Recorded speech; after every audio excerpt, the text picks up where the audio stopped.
Hello friends, आपका स्वागत है मेरी ज्योतिष के चैनल में H&M एस्ट्रो डिवाइन में। दोस्तों,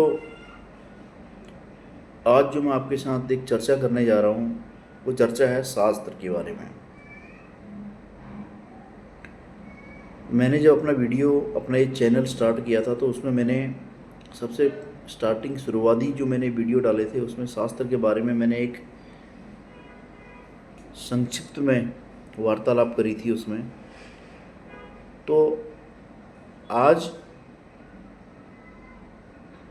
जैसे कि हम सभी सनातन धर्म को मानने वाले लोग वही इस चैनल के ज़्यादातर फॉलोवर हैं, तो इसमें मैं सनातन धर्म के अंदर हिंदू धर्म, बौद्ध, जैन और सिख धर्म को भी साथ में लेके चल रहा हूँ, क्योंकि कहीं ना कहीं वो भी सनातन धर्म से ही जुड़े हुए हैं, उनका भी उद्गम वहीं से हुआ है।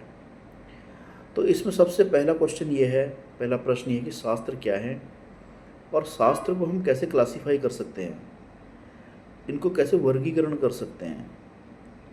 कई लोग वेद को शास्त्र बोलते हैं, कई लोग वेदांत को शास्त्र बोलते हैं, कई लोग ज्योतिष शास्त्र बोलते हैं। तो इसको अगर मैं एक जगह पे इकट्ठा करूं और उसको क्लासीफाई करूं एज ए होल, तो शास्त्र क्या है और उसको कैसे क्लासीफाई करेंगे, ये आज का सबसे बड़ा टॉपिक है। तो भारतीय संस्कृति और साहित्य में शास्त्र का अर्थ किसी विशिष्ट विषय यानी कोई स्पेशल सब्जेक्ट और क्षेत्र से संबंधित एक ऑर्गेनाइज्ड नॉलेज, व्यवस्थित ज्ञान, नियम, उपदेश या ग्रंथ से है। तो शास्त्र क्या है? शास्त्र हमारे बेसिकली हमारी एक नॉलेज है जो हमें धर्म के बारे में बताती है, जो हमें विज्ञान के बारे में बताती है, जो हमें तकनीकी के बारे में बताती है, जो हमें विद्या के बारे में, शिल्प के बारे में, कला के बारे में, समाज के बारे में और कैसे एक इंसान को डिसिप्लिन्ड लाइफ जीनी चाहिए, वो हमें शास्त्र बताते हैं। हालांकि शास्त्र कोई कानून नहीं है और ये इनका इन्फोर्समेंट भी नहीं किया जा सकता, लेकिन एथिकल रूप से अगर हम देखें तो शास्त्र कहीं न कहीं मानव को सम्मिलित रूप से जीवन जीने की कला बताते हैं। तो शास्त्रों का ज्ञान और इसका जो अनुभव है, इसका जो एक्सपीरियंस है, अगर कोई व्यक्ति अपने जीवन में इसका समावेश करता है तो उसके लिए ये जीवन जीना बहुत आसान हो जाता है और जीवन में आने वाली जितनी भी विघ्न बाधाएं होती हैं कहीं न कहीं उसको वो पार कर लेता है। तो शास्त्र, जैसे हमने बोला, एक स्पेशलाइज्ड नॉलेज है, एक ज्ञान है, एक वैदिक ज्ञान है, जो कि कहीं न कहीं ईश्वर के द्वारा या ईश्वर के ऋषि मुनियों के द्वारा दिया हुआ एक बहुत ही वैदिक नॉलेज है ये। तो इसको हम शास्त्र कहते हैं। शास्त्र मीन्स ऑर्गेनाइज्ड नॉलेज। अब इसको हम कैसे क्लासीफाई करेंगे? तो सबसे पहले जो हमारे शास्त्रों को हम कई तरीके से क्लासीफाई कर सकते हैं। तो पहला तरीका आता है सब्जेक्ट बेस्ड क्लासिफिकेशन, यानी कि विषय आधारित वर्गीकरण, जिसके अंदर सामान्य रूप से शास्त्र को 5 तरीकों से वर्गीकरण किया हुआ है, क्लासीफाई किया हुआ है।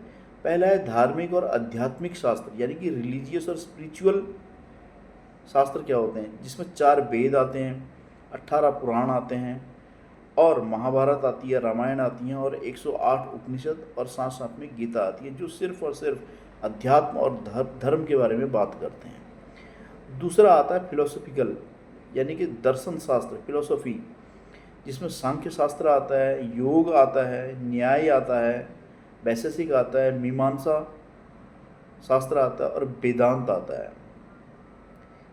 तीसरा तरीका है क्लासीफाई करने का विज्ञान और तकनीक, यानी कि science and technical, scientific and technical, जिसमें खगोल शास्त्र, भौतिक शास्त्र, विद्युत शास्त्र, आयुर्वेदिक, वनस्पति शास्त्र एक्सेट्रा। फिर हम इसको क्लासीफाई कर सकते हैं विद्या, शिल्प और कला के रूप में, यानी कि आर्ट्स एंड क्राफ्ट के रूप में, जैसे वास्तुशास्त्र है, शिल्प शास्त्र है, संगीत शास्त्र है, नाट्य शास्त्र है। फिर 5वां तरीका है सामाजिक और कानूनी शास्त्र, यानी कि सोशल एंड लीगल, अर्थशास्त्र, धर्मशास्त्र, धर्मशास्त्र जो कि मनुस्मृति आदि जो इसमें आते हैं, इस तरह के शास्त्र। फिर दूसरा तरीका है इसको क्लासीफाई करने का बेस्ड ऑन फिलोसॉफी, दार्शनिक संप्रदाय के आधार पर हम इसको कैसे क्लासीफाई कर सकते हैं सारे शास्त्रों को। उसमें भी दो हैं, ऑर्थोडॉक्स अप्रोच और हेट्रोडॉक्स अप्रोच। ऑर्थोडॉक्स अप्रोच का मतलब होता है आस्तिक, जो वेदों को मानने वाले व्यक्ति हैं। नास्तिक यानी कि हेट्रोडॉक्स, जो वेदों को नहीं मानते हैं। जो वेदों को मानते हैं इसमें षड दर्शन आते हैं, जैसे न्याय, योग आदि। हेट्रोडॉक्स जो वेदों को नहीं मानते हैं, जैसे बौद्ध शास्त्र है, जैन शास्त्र है, चारवाक शास्त्र है, ये वेदों को नहीं मानते हैं, तो इसलिए हम इनको नास्तिक की श्रेणी में रखते हैं। फिर तीसरा तरीका है श्रुति और स्मृति के आधार पे।